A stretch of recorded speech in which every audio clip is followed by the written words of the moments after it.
Bonjour, bienvenue sur cette séquence consacrée au contrat de travail de droit commun, c'est-à-dire le CDI à temps complet. Nous allons bien sûr commencer cette séquence par notre cas pratique de départ. Notre cas pratique qui concerne cette fois-ci toujours notre amie Rosa, qui vous interpelle aujourd'hui pour une autre de ses amies, cette fois-ci c'est pas Loana, c'est Sonia, qui vient de commencer un nouveau travail de chef d'équipe dans une entreprise agroalimentaire. Et il se trouve que Sonia est un petit peu inquiète parce qu'elle dit à Rosa que ça fait 2 semaines qu'elle a commencé son nouveau contrat et qu'elle n'a toujours pas de contrat en main, en poche. Et donc elle est inquiète et elle demande à Rosa, c'est que Rosa connaît beaucoup de monde, notamment tous les MOOCers de ce MOOC droit des contrats, comprendre le droit des contrats de travail, et donc elle se dit que Rosa peut-être pourra la renseigner. Donc Sonia est-elle bien sous contrat? Question donc à traiter dans le cadre de cette séquence. Alors le principe est posé à l'article L 1221-2 du Code du travail. Je ne vais pas vous citer souvent du Code du travail, mais c'est quand même là la référence. Qu'est-ce qu'il nous dit ce fameux L 1221-2? Il nous dit que le contrat de travail à durée indéterminée, donc le fameux CDI, est la forme normale et générale de la relation de travail. C'est donc ce contrat qui doit normalement être conclu, sauf lorsque l'employeur justifie d'un autre contrat de travail, comme par exemple lorsque l'employeur est sur un besoin de remplacement temporaire d'un salarié absent, et donc dans ce cas-là, il pourra effectivement recourir au CDD de remplacement ou bien au contrat d'intérim de remplacement. Mais en dehors de ces cas qui sont des exceptions, la forme normale d'embauche, c'est le contrat à durée indéterminée à temps plein.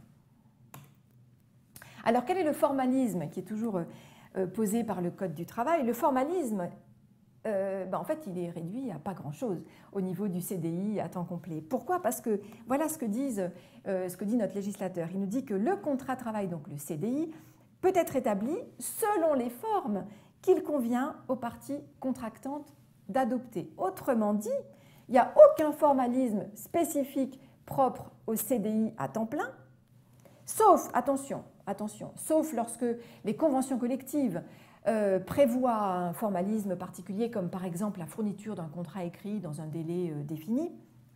Mais au niveau du Code du travail, il n'y a aucun délai particulier, aucun formalisme, sachant que, vous l'avez bien compris, ou peut-être que vous l'avez déduit, l'absence d'écrit ne signifie pas qu'on n'a pas de contrat. L'absence d'écrit signifie qu'on est bien embauché en CDI. Concrètement, le contrat de travail en tant que papier n'est pas obligatoire. Le fait de commencer à travailler dans une entreprise et de ne pas avoir ce fameux bout de papier en main ne veut pas dire qu'on n'est pas sous contrat. Il veut dire au contraire qu'on est sous contrat. Et sous quelle forme de contrat? Eh bien sous le contrat à durée indéterminée à temps plein.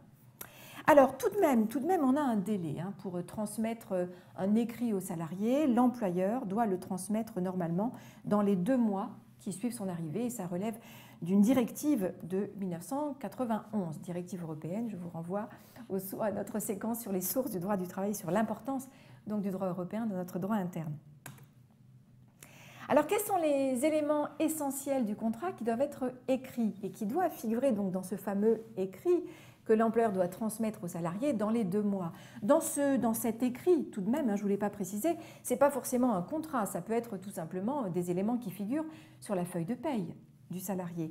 Donc dans ces clauses principales, on a l'identité des parties, donc le nom de l'employeur, le nom du salarié, la date d'engagement, donc la date à laquelle le contrat de travail a commencé, la fonction, la qualification du salarié, les horaires du salarié, ainsi que sa rémunération. Dans quelle langue le contrat doit-il être écrit?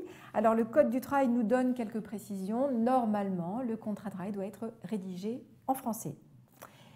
Par contre, lorsque le salarié est étranger et que le contrat est fait par écrit, le salarié peut demander que son contrat soit traduit dans sa langue d'origine. Alors, ce n'est pas une obligation pour l'employeur de le faire d'emblée, mais si le salarié le lui demande, effectivement, l'employeur devra faire traduire son contrat donc, dans la langue du salarié. Alors, on en arrive à la réponse à donner au cas pratique. Que pensez-vous donc de Sonia et du fait qu'elle ait été embauchée, qu'elle travaille depuis 14 jours déjà dans l'entreprise sans avoir de contrat écrit en poche? bien, il suffit de dire tout simplement à Rosa qu'elle peut largement rassurer son amie. Vous pouvez déduire vous-même cette réponse de tout ce qu'on vient de voir. Concrètement, la remise du contrat de travail n'est pas obligatoire. Comme Sonia n'a pas eu de contrat à son arrivée qui lui a été remis directement par son employeur, on peut en déduire donc qu'elle est en CDI à temps plein. Alors attention tout de même, hein, l'employeur devra transmettre à Sonia un écrit dans lequel on retrouve les fameux éléments obligatoires qu'on vient de voir, donc sa fonction, sa date d'entrée, sa rémunération. Mais en fait, il a 2 mois pour le faire et on considère en France que le fait de transmettre la première feuille de paye à la fin du premier mois suffit à l'employeur pour respecter cette obligation. Pourquoi? Parce que nos feuilles de paye sont tellement précises qu'elles contiennent toutes ces mentions obligatoires imposées par la directive de 91. Donc, Sonia est bien en CDI à temps plein. Elle devra avoir tout de même un écrit de son employeur, mais probablement la feuille de paye qui lui sera donnée à la fin du mois suffit. Maintenant, attention, oui, vous le voyez sur la diapo, il faut quand même dire à Sonia que le fait d'être embauchée avec un contrat de travail qui ne fait pas l'objet d'un écrit qui lui est donné immédiatement à son arrivée, fait que Sonia est embauchée donc sans période d'essai. Mais ça, on en reparlera dans une autre séquence. À très vite.